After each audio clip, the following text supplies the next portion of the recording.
pada tempat. Jadi kapan wukufnya orang di Arafah itu? Dia sholat, dia puasa, besoknya sholat. Tapi ada juga yang mengikuti tanggal. Kalau sudah beda antara perhitungan tanggal pasti berbeda di dalam pelaksanaannya. Jadi ada yang sudah tanggal 9 duluan, di satu yang lainnya belum tanggal 9. Apalagi kalau berbeda hitungan antara Saudi dengan Indonesia. Itu Saudi udah tanggal 9 dan ini kita masih tanggal 8 misalnya. Apakah kita mengikuti Saudi atau mengikuti penanggalan yang kita hisab di Hindu sendiri? Maka di pandangan Muhammadiyah kita ngikut tanggal ya. Kita ngikut tanggal. Oleh karena itu kalau ada orang yang wukuf dalam hitungan kita itu belum tanggal 9 Dzulhijjah, maka belum berpuasa Arafah. Kecuali setelah tanggal 9 Dzulhijjah. Tapi yang sebaik-baiknya itu adalah wukufnya orang di sana bertepatan dengan tanggal 9 Dzulhijjah. Alhamdulillah puasa Arafah Nabi SAW berharap agar Allah Subhanahu wa taala menghapuskan 2 dosa. 2 tahun. Tahun pertama yaitu yang telah berlalu dan tahun kedua yaitu yang akan datang.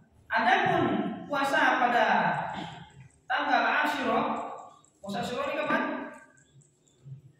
Pada tanggal 10 Muharram. Ini ahtasibu Allah an yukaffiru sayyi'atan allati qablahu.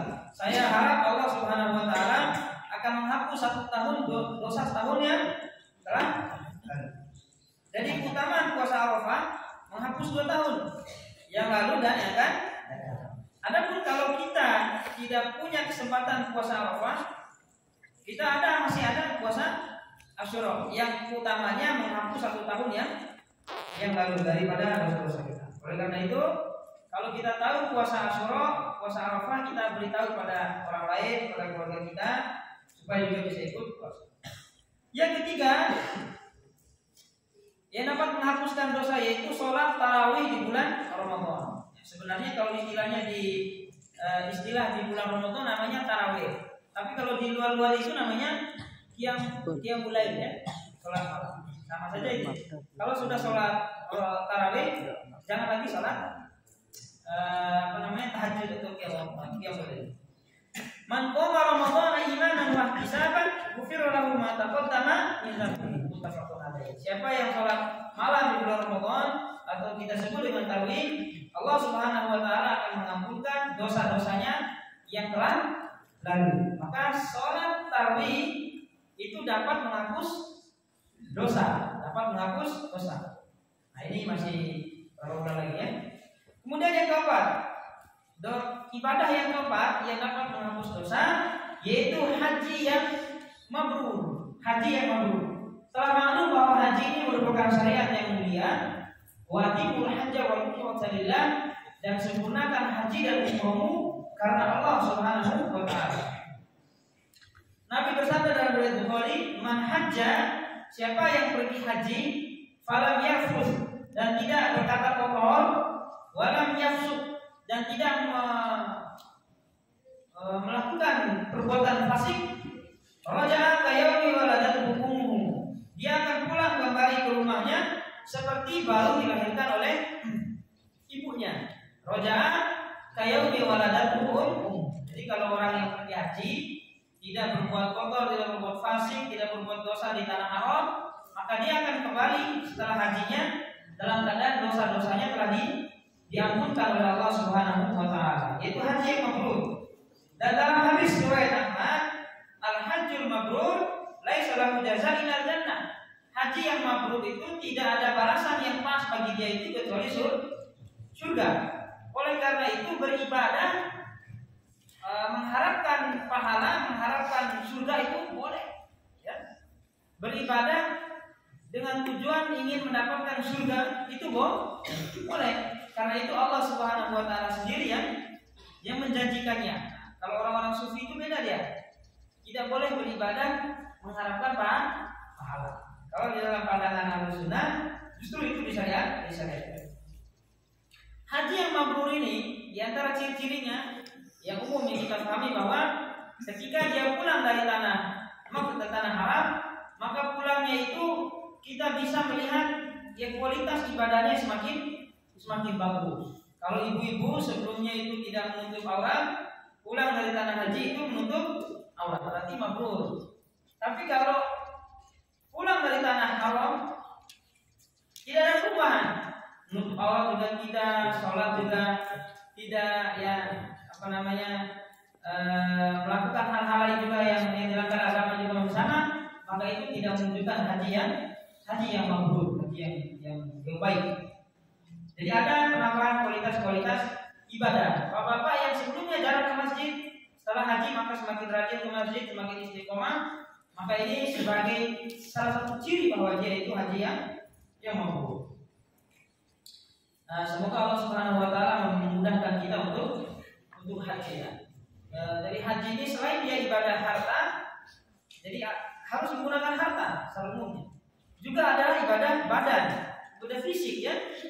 Oleh karena itu bahasanya liman istata'a ilaihi sabila, bagi yang mampu harta dan fisik. Tapi selain itu dia juga ibadah apa? Ibadah hati. Oleh karena itu ada orang yang fisiknya sehat, segar, uangnya banyak, tapi tidak punya minat untuk berangkat haji. Itu kenapa? Karena tidak ada minat di dalam hati, tidak ada niat di dalam hatinya. Dalam kita berniat walaupun kita belum mampu untuk melaksanakannya.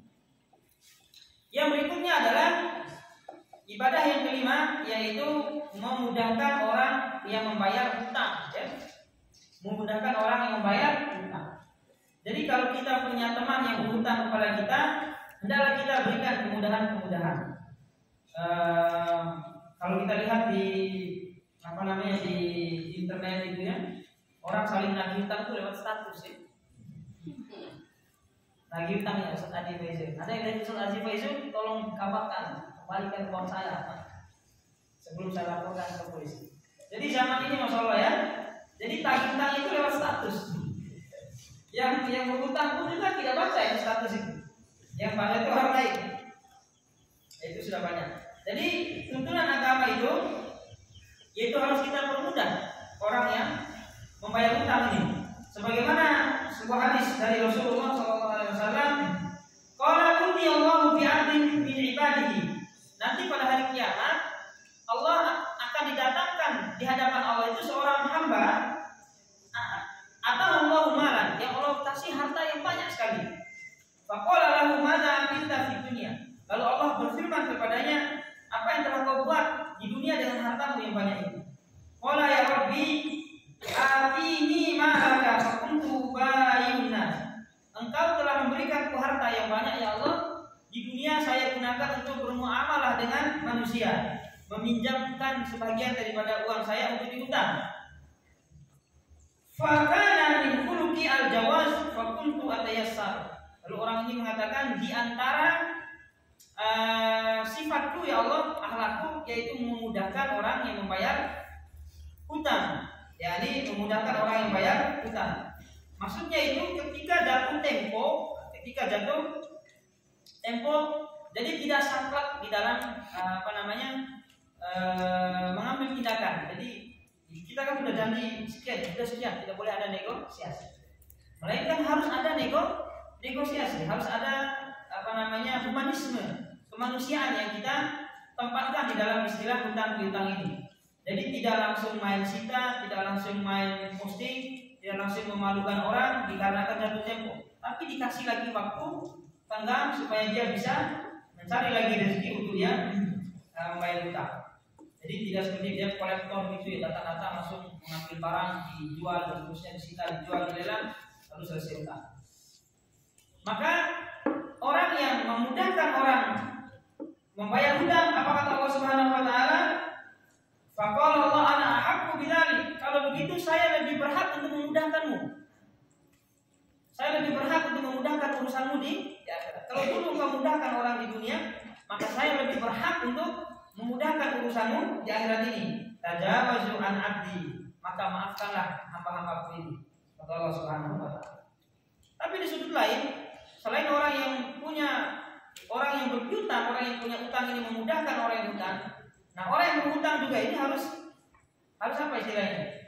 Harus sadar diri ya. Harus jujur di dalam menyebutkan kondisinya. Jadi jangan sampai ada uang tapi disebutnya tidak ada. Jadi harus sama-sama jujur. Kemudian yang keenam, melakukan kebaikan setelah berbuat dosa. Ini sering kita dengar di khotbah-khotbah. Ittaqillaha haitsu ma kunta wa anfi sayyi'ata tampuha al-hasanat tampuha wa khaliqin nas bi khuluqin hasanin. Bertakwalah kepada Allah dimanapun kalian berada, dan ikutilah keburukanmu dengan kebaikanmu, maka kebaikan itu akan menghapus keburukan. Wa khaliqin nas bi khuluqin hasanin, dan berakhlaklah dengan manusia dengan akhlak yang baik. Cuman kata Al-Imam Ibnu Qayyim, ada kesalahan di dalam memahami ini. Sebagian orang itu sengaja berbuat dosa. Dengan hadis ini dia sengaja berbuat dosa. Nanti setelah dosa itu dia istighfar, ya. Dengan itu dia meyakini bahwa Allah Subhanahu wa taala telah mengampunkan dosanya. Ini khata' fi fahmi istighfar. Salah di dalam memahami istighfar. Jadi sengaja berbuat dosa dengan hadis ini. Setelah itu nanti dia istighfar, sedekah, membantu orang supaya Allah ampunkan dosanya. Besok lagi lakukan lagi. Kemudian setelah itu mengikuti lagi dengan ini salah di dalam memahami istighfar. Salah memahami hadis ini. Jadi ini adalah dosa-dosa yang kita tidak berniat untuk melakukannya, tapi karena terpaksa, ya, karena mungkin karena kondisi sehingga kita melakukannya, maka setelah itu kita menyesali dan mengikutinya dengan kebaikan. Jadi bukan yang disetting. Kemudian yang ketujuh yaitu memberi salam. Jadi memberi salam ini santri muallimin harus sering-sering memberi salam. Terutama hari ini orang tua datang berkunjung berwajah bagus, berwajah ceria, senyum, pakai pakaian yang rapi, mandi harum wangi-wangi, menjemput orang tua, bicara dengan orang tua dengan ucapan yang lembut, dengan bahasa yang bagus, dengan wajah yang enak, dengan salam. Assalamualaikum warahmatullahi wabarakatuh. Bagaimana kabar? Jadi sunnah ini, termasuk kita juga sebagai jemaah, bapak-bapak, ibu-ibu, sering menyebarkan salam dan berkata baik. Inna min mujibatil maghfirah badlus salam wa husnul kalam. Di antara amalan yang menyebabkan Allah mengampuni kita yaitu badlus salam, menyebarkan salam. Kemudian wa husnul kalam, dan berkata dengan kata yang baik, yang bagus, terutama sesama teman. Masya Allah, jangan sampai ada pembulian-pembuliannya, baik itu membuli dengan kata-kata maupun dengan fisik.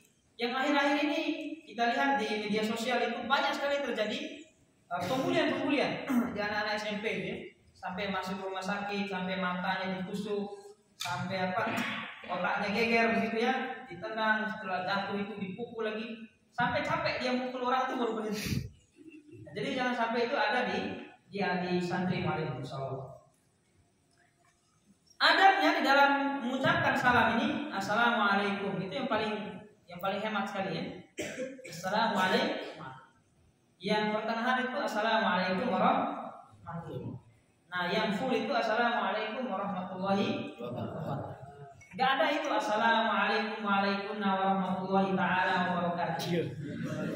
Itu tambahan saja, ya. Assalamualaikum warahmatullahi taala wabarakatuh. Jadi salam yang sunnah itu assalamualaikum warahmatullahi wabarakatuh. Walaupun yang hadir ini juga ada ibu-ibunya, kelas seumum assalamualaikum warahmatullahi wabarakatuh.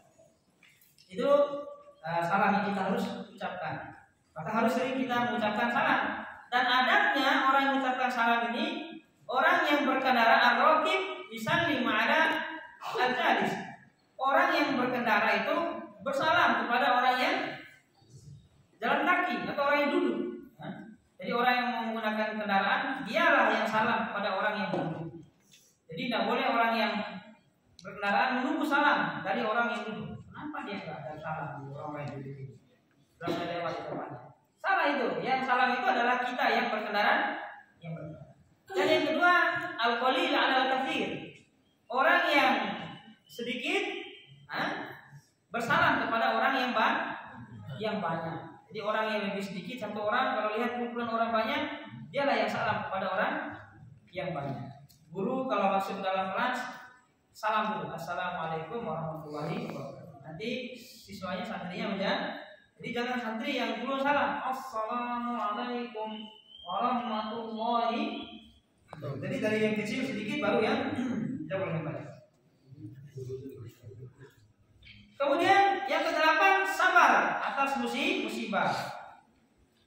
Jadi sabar atas musibah dapat menghapus dosa. Inna Allah azza wa jalla yaqul, inni idza tulitu abdi min abdan min ibadi mu'minan fahamidani ala ma tulitu fa innahu yaqumu min mabdihi dzalika kayaumin waladatu ummuhu min al-khataya. Sesungguhnya ketika aku menguji hambaku dengan satu ujian, lalu dia bersabar dan memujiku atas ujian itu, maka dia akan bangkit dari sakitnya itu seperti hari di mana ibunya melahir. Oleh karena itu sakit yang para santri alami, korek, sakit kepala, sakit punggung atau panas, itu adalah ujian dari Allah Subhanahu wa taala supaya kita sabar dan supaya Allah Subhanahu wa taala menghapus apa? Dosa-dosa kita. Jadi Allah ada dosa itu yang dihapuskan dengan beramal, yang dikasih kenikmatan, lalu dia menyifatkan nikmatnya. Tapi ada juga yang dosa itu dihapus dengan Allah berikan ujian kepada kita dan kita bersabar, lalu dosa-dosa kita dihapus oleh Allah Subhanahu wa taala. Dengan syarat apa? Jangan sampai kufur nikmat. Jangan sampai mengeluhnya terlalu berlebihan. Apalagi playing victim. Yaitu tidak berkata jujur, tidak sakit, tapi karena sholat subuh ini tidak karena ngantuk, azan subuh sudah, bilangnya Pak, anak waktu Ustaz. Asal banil mau sibuk dia padahal nah itu bukan diampuni dosanya, tapi semakin banyak dosa, semakin banyak itu dosanya, semakin numpuk karena sudah berbohong. Jadi kalau Allah menyimpangkan kepada kita sakit, kita sabar. Ini adalah bagian daripada ujian. Karena memang kehidupan ini bukan saja tentang nikmat yang kita syukuri, tapi juga tentang ujian dan musibah yang harus kita hadapi dengan kesabaran. Dua sayap kehidupan ini harus dijalankan secara bersamaan. Syukur ketika ada nikmat dan bersabar ketika ada musibah. Yang kedelapan, menjaga sholat 5 waktu serta puasa Ramadan. Nah ini keutamaan bagi kita yang jalan menjaga sholat 5 waktu. Nabi bersabda, as-salawatul khams, sholat yang 5, wal jum'atu ila jum'ah, dan Jumat yang satu ke Jumat berikutnya. Kemudian Ramadan ila Ramadan, puasa Ramadan yang satu ke Ramadan berikutnya. Mukaffiratun ma bainahuma idza tunibatil kabair, dapat menghapuskan dosa di antara keduanya selama dia menjauhi dosa-dosa besar. Antum sholat subuh ke sholat zuhur, nah itu Allah Subhanahu wa taala mengampunkan dosa kita di antara kedua dosa kecil selama kita tidak melakukan dosa besar. Apa dosa kecil contohnya? Dosa kecil apa contohnya? Ngomong di WC misalnya ya, sambil nyanyi, itu kecil lah. Kemudian buang sampah sembarangan, tapi kalau sampahnya banyak jadi dosa besar itu. Kalau sedikit saja dosa kecil. Tapi kalau satu ember begitu di tengah jalan, nah itu bukan dosa kecil. Apalagi makan dengan tangan kiri, memakan sambil tidur, dosa kecil itu ya. Makan sambil tidur, seperti kama ya'kulul malik katanya itu, seperti makannya para raja itu. Raja itu kalau makan itu begini ya, sambil makan, itu dosa kecil, tidak boleh. Nah, jadi makan itu jangan sambil tidur, harus tegakkan ini. Jadi ya itu gosok sandal teman. Nah, ini masuk besar atau kecil? Kayaknya besar ya. Nah, itu ya, selama kita menjauhi dosa-dosa kecil dari Allah mengampuni. Jumat yang satu, Jumat berikutnya. Tapi Jumatnya harus berkualitas, jangan saat Jumat ngomong gitu. Ada juga yang diam saat Jumat, tapi main HP. Nah, juga ini sama ya, tidak ada pahalanya ya. Man qala li sahibihi uskut, siapa yang mengatakan kepada temannya diamlah pada hari Jumat, jadi enggak ngelarang orang lain ngomong ya. Dia enggak ngomong sebenarnya, tapi karena ada yang ribut temannya, dia bilang diam. Nah, dia yang bilang diam ini juga fakot labo, dia tidak ada pahala Jumatnya walaupun dia melarang. Dalam hadis yang lainnya, man laiba man addal asal fala jum'ata lahu. Siapa yang bermain-main dengan kerikil, di zaman dulu kan di tanah itu main berkerikil, ketika khotib berkhutbah, maka Nabi mengatakan tidak ada pahala Jumat. Dalam dunia modern ini orang tidak lagi main dengan kerikil, tapi kerikilnya dipindahkan ke dalam HP ya. Ada permainan-permainan game itu dipindahkan ke dalam HP, main sama saja, tidak ada pahalanya. Oleh karena itu santri muallimin kalau pulang kampung jangan sampai main HP di. Kemudian yang ke-10 adalah adzan yang dapat menghapus dosa ini. Maka beruntunglah bagi orang-orang yang muadzin ini, orang-orang yang membangunkan manusia, orang-orang yang mengingatkan kita untuk beribadah. Besar utama di sisi Allah Subhanahu wa taala. Innal muadzin yughfaru lahu ma sautihi. Hadis dari Ahmad. Sesungguhnya muadzin itu diampunkan dosanya sejauh mana suaranya itu didengar. Ya. Sejauh mana suaranya didengar. Semakin keras suaranya, semakin banyaklah pahala dosa yang dihapuskan oleh Allah Subhanahu wa taala. Dan orang yang muadzin ini disebutkan dalam hadis, al-muadzinu aqwalun nasi unuqan yaumal qiyamah. Muadzin itu adalah orang yang paling panjang lehernya pada hari kiamat. Ketika di mahsyar itu paling panjang lehernya. Dan tapi jangan Pak Mul itu mengira bahwa leher itu seperti leher jerapah gitu. Itu enggak bagus. Leher yang indah ya. Allah tidak mungkin memuji tapi menciptakan sesuatu yang buruk. Jadi indah. Dan yang paling indah, yang paling tinggi lehernya itu adalah orang yang apa? Yang sering azan. Memang dia punya profesi bukan yang azan paling kali, tapi memang dia itu adalah muadzin. Memang bukan azan. Pegawai azan.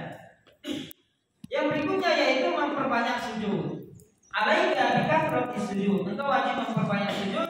Fa innaka la tasjudu lillah. Sesungguhnya engkau tidaklah bersujud kepada Allah kecuali Allah akan mengangkat dengannya derajatmu dan menghapuskan dengan sujudmu itu satu keburukan. Sujud di sini maksudnya bukan sujud semau yang kita buat, tapi sujud dalam sholat. Gitu ya. Bahkan jangan sampai ada orang yang setelah sholat, Assalamualaikum warahmatullahi wabarakatuh. Jadi dia berdoa sebelum dia pergi dia sujud lagi sekali. Nah, itu sujud yang terlarang, ya.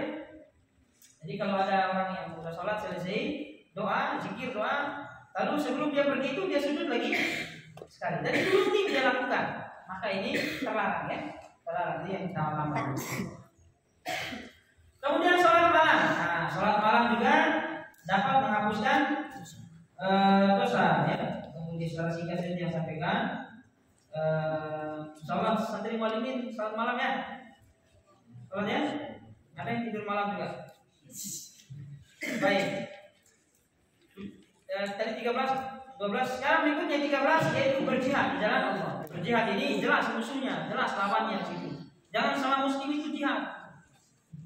Sebelah kanan takbir Allahu Akbar, sebelah kiri juga takbir Allah.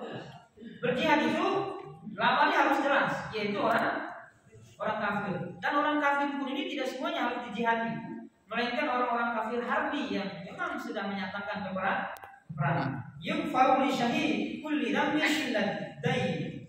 Orang yang mati syahid itu diampunkan segala dosanya. Itu semua dosa diampunkan, illa dain, kecuali dosa hutang, ya. Enggak diampun. Jadi padahal ini mati syahid ini, Pak.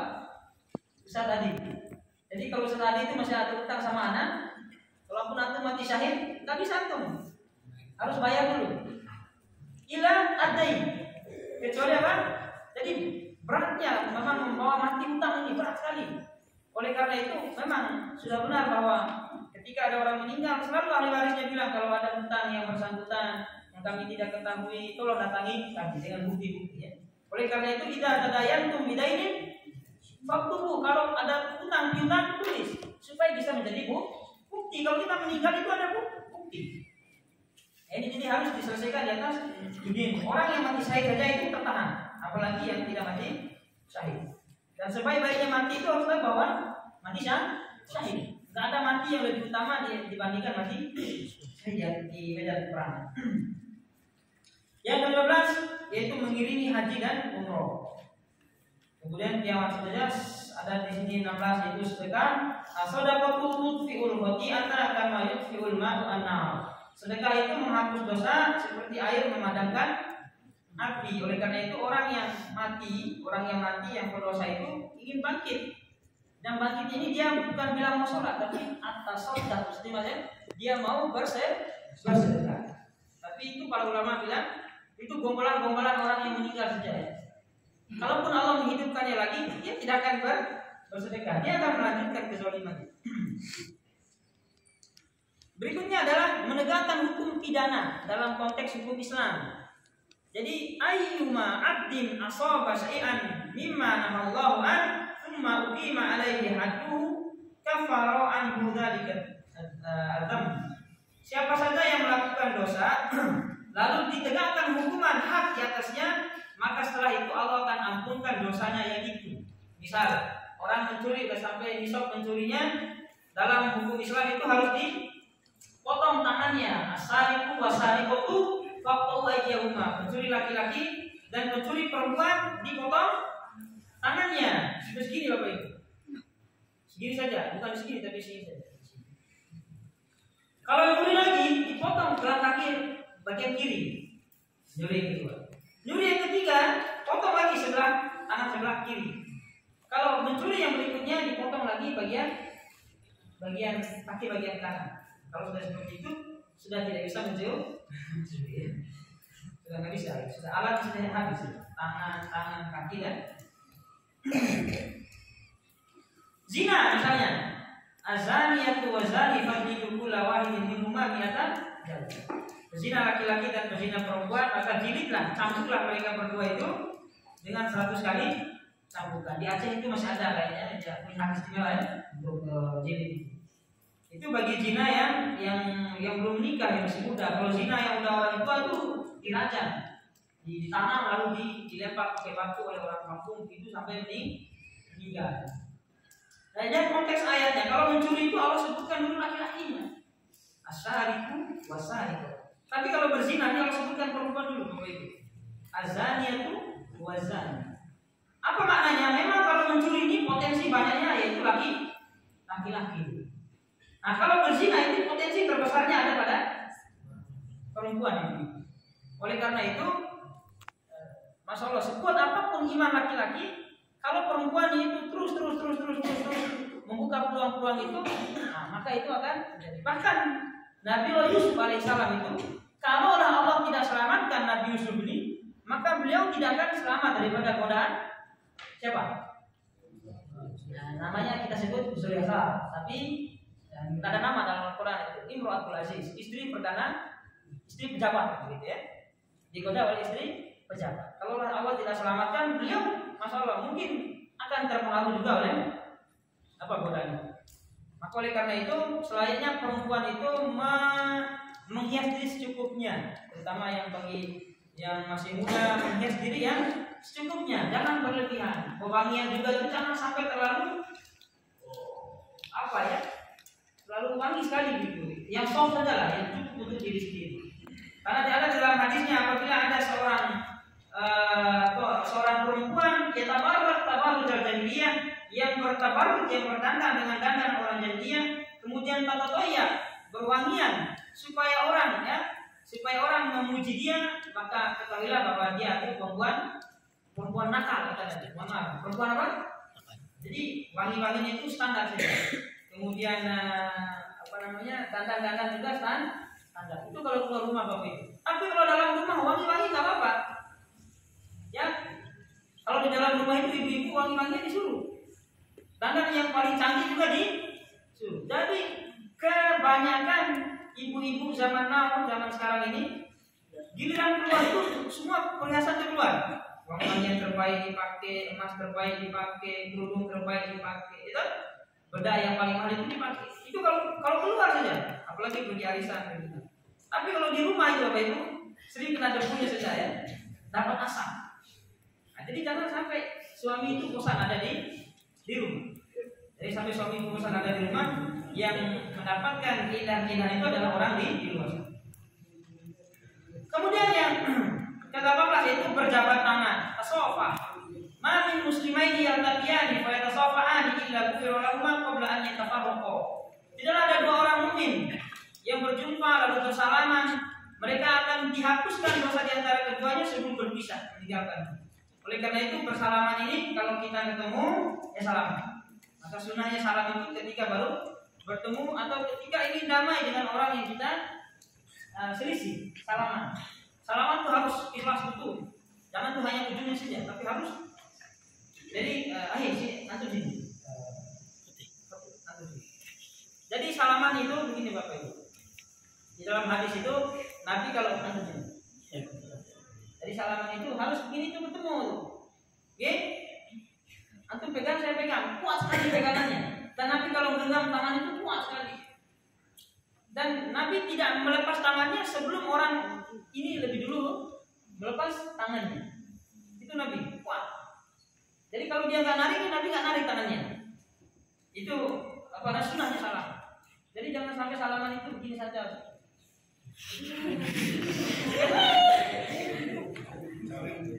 Salam soleh.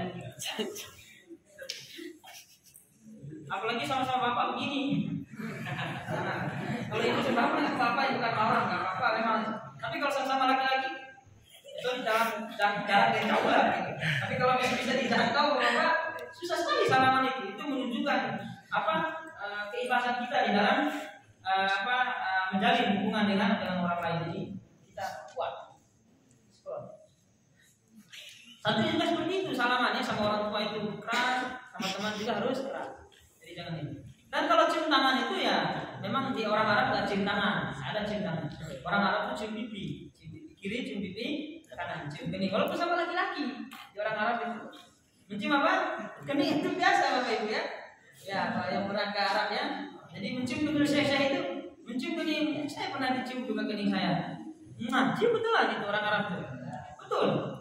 Itu bukan homo itu, bukan. Itu tradisi yang ada di Arab. Bahkan mohon maaf, dicium mulutnya juga. Iya. Orang Arab kan punya ini sama-sama lagi. Tapi kalau orang Indonesia cium tangan, maksudnya cium. Jadi cium tangan itu ya cium yang betul. Ada hanya yang menempelkan di pipinya saja, ya. Itu tidak jelas. Atau ada yang mau cium tapi hanya segini saja. Itu tradisi saja, itu tradisi. Itu menunjukkan kesopanan. Tapi jangan sampai berlebihan. Yang tidak boleh itu kalau sholat, kalau cium tangannya sampai sujud begitu. Mohon maaf. Terutamanya bagi yang para tuan guru itu, yang tidak mau dicium tangannya kecuali orang itu harus bungkuk. Itu tidak boleh. Dan tidak mau dicium tangannya kecuali orang itu jalannya pakai lutut. Nah, itu tidak boleh. Jadi ada beberapa di pesantren-pesantren itu di Bali punya sholat tidak ada. Jadi santrinya harus jalan pakai lutut begitu. Dan kalau meninggalkan kiainya itu tidak boleh kasih punggung, harus jalan mundur sampai ke tempat. Nah, ini namanya bukan beradab. Ini bukan namanya adab. Ini lebih dekat kepada perbudakan. Gitu ya. Ini lebih dekat pada perbudakan. Karena kalau sudah seperti itu cara kita mentaati manusia, kita akan tumpul jiwa kritisnya. Tidak akan ada kita lihat kesalahan pada orang tersebut. Jadi tidak boleh terlalu berlebihan. Para ustaz di Muallim juga ini Bapak-bapak, ini kadang dilema kita di Muhammadiyah. Dilema kita di Muhammadiyah, satu santri-santri di Muhammadiyah ini lemahnya begini. Satu, jarang salam. Dua, jarang salim. Tiga, kalau jalan itu biasa itu kalau ada guru orang tua itu jalan potong itu orang santri di Muhammadiyah dan maksud di Muallim itu biasa. Harusnya tidak seperti itu, man. Harusnya tidak seperti itu. Jadi tetap dia salam, tetap dia kalau ada orang tua masuk tetap disalim. Kalau ada orang jalan jangan potong. Tapi kalau di saudara kita di NU itu takdir betul. Kalau ada gurunya begitu lagi main bola, gurunya mau lewat lapangan itu berhenti dulu main bola itu. Berhenti dulu pegang bolanya. Anda malu minta Pak? Saya campur sawah sendiri itu nggak ada yang bantu.